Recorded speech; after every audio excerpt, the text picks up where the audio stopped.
So the Dementia Policy project, it's a European project which has looked at what is the best care that we can give to people with dementia and how can the entire qualified workforce of healthcare professionals and social care professionals help people to sustain family caring and have a better experience of dementia. So it's a positive approach which is designed to be helpful for people in the last few years of their life. It's not just about the end of life and dying. So it contains a number of elements. It's about managing symptoms, it's about interventions that help people remain connected with their communities, to have good quality of life and really feel that during the day and the night that they have very good quality moments and people feel safe. Okay, do you think in society in general, and I was struck by some of the comments that Donald McCaskill from Scottish Care made, do you think that we need a different approach to death and dying and a change to how we view old age? I think we have pathologised everything. So we have a clinical approach from everything in our lives, from our birth to our deaths. And I think that old age, growing older, it's a wonderful achievement. It is helped by, obviously, advances in medicine. So it does, for many people, bring with it a number of later life conditions. But sometimes we forget that growing old is a natural and wonderful thing.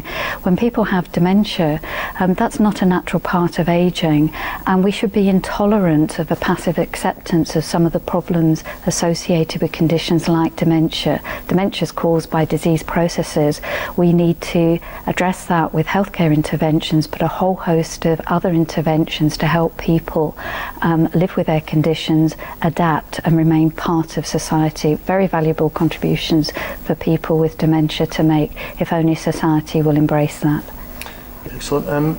Just lastly, how important do you think it is to bring experts from across a range of disciplines together on days like this? I think it's absolutely essential to learn from each other.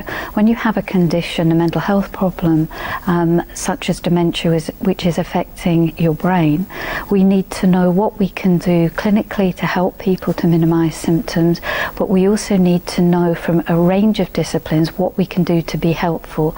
We need to embrace nursing skills, allied health professional skills, but also from social care professionals. And physicians bring together a very different perspective.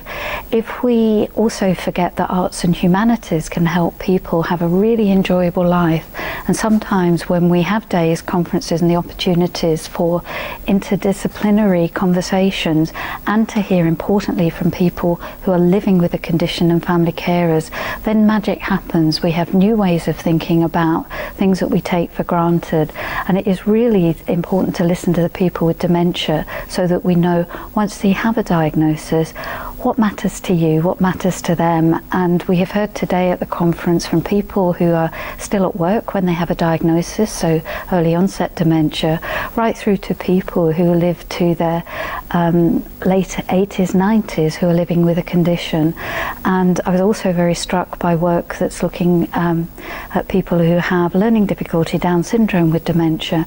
And again, their challenges are so different. So when we can share, learn, that's when change will happen, and that's when we will understand new directions for research and practice.